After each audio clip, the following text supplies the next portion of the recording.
Hello everyone, welcome back to another valuable video. If you're new here, thank you for stopping by. My name is Angie, and today I am going to compare two different brokerages. The two biggest names in the field, Vanguard and Fidelity. Let's get to it. Fidelity and Vanguard are similar in certain aspects.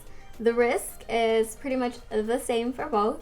They also both offer a wide variety of low-cost mutual funds and ETFs, but which one's better? Let's first start off with a little background of each. I think this is a very important factor in deciding which you prefer.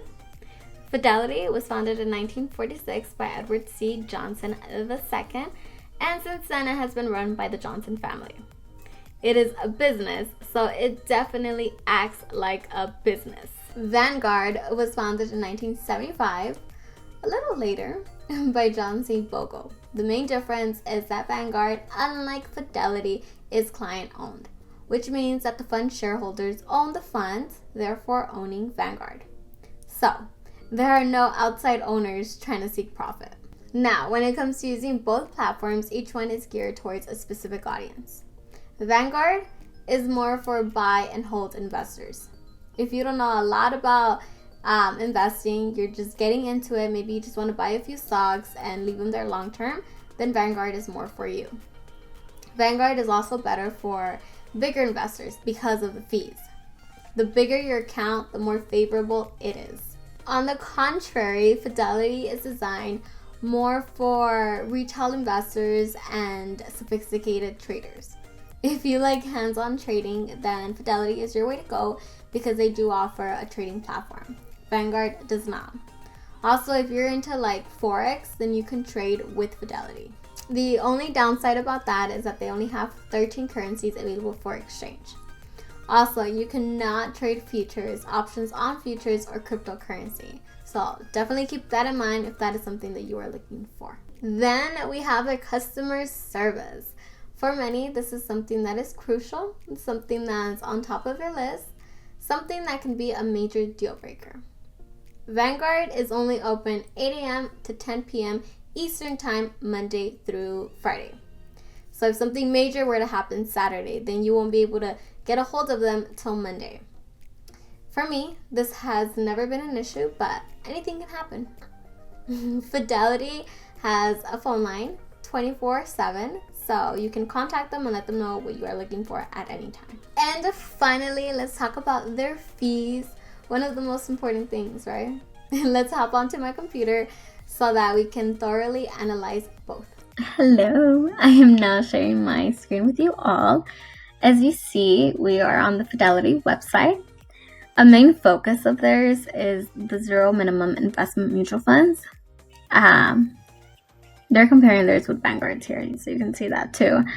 A big thing of theirs is the Fidelity Zero. So as you see here, we have the Fidelity Zero Large Cap Index Funds, the Fidelity Zero Extended Market Index Fund, the Fidelity Zero Total Market Index Funds, and the Fidelity Zero International Index Funds. So that's really good for you. Super good. As we scroll down, I think a very neat thing that they included was this chart. They compared their index funds with Vanguard's index funds. First, for Fidelity, you have a 0K minimum investment, but for Vanguard, you have 3K minimum investment. So off the bat, you're like, okay, I'd rather go with Fidelity, right? And then here is a comparison based on the expense ratios. Obviously, I think they chose the ones that are going to benefit them the most, the ones that are going to look better, but it's okay. You see that Fidelity's are relatively lower than Vanguard's on all of these. There's a lot of index funds here that you guys can look through. So in that sense, Fidelity definitely benefits you more. Then if we come here to Vanguard's websites, we can see as of January 2nd, 2020, so they have different tabs. So they have the ETFs. We can see that online it's 0.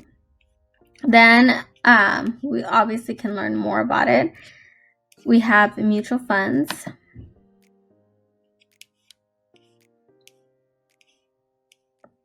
this is a $3,000 minimum that you have to pay. But we see all the investment requirements, the minimum investment requirements. For a lot of them, it's $1,000, but it depends on a lot of things. Then we have stocks, and so on and so on. Okay, now if we go back to Fidelity's website, this is a different tab, but here we are seeing the commission trades. They have $0 for the commission trades. Then if we go down, here are their trading fees, which I think is very important to look at, both for Fidelity and Vanguard. Then as we scroll down, we see a fee comparison. So here they also compared theirs with Vanguard's, and they compared theirs with Charles Schwab. If you want a video on Charles Schwab and me analyzing that platform, then definitely let me know down in the comments below. I would be more than happy to do a video on that. So here, obviously the one that, you know, catches our eye is Fidelity, because everything is 0. And then with Charles Schwab and Vanguard, there's fees.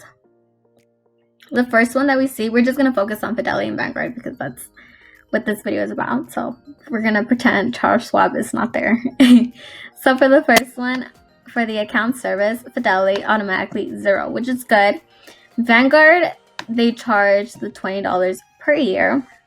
But if you go to the Vanguard website, you can see here that, yeah, they charge $20, but there's ways of getting around that fee. You can avoid that fee if you sign up for e-delivery service. You get everything electronically. I don't pay a $20 fee. So there's ways. Here you see all of these, and there's ways of getting around it, ways to waive it.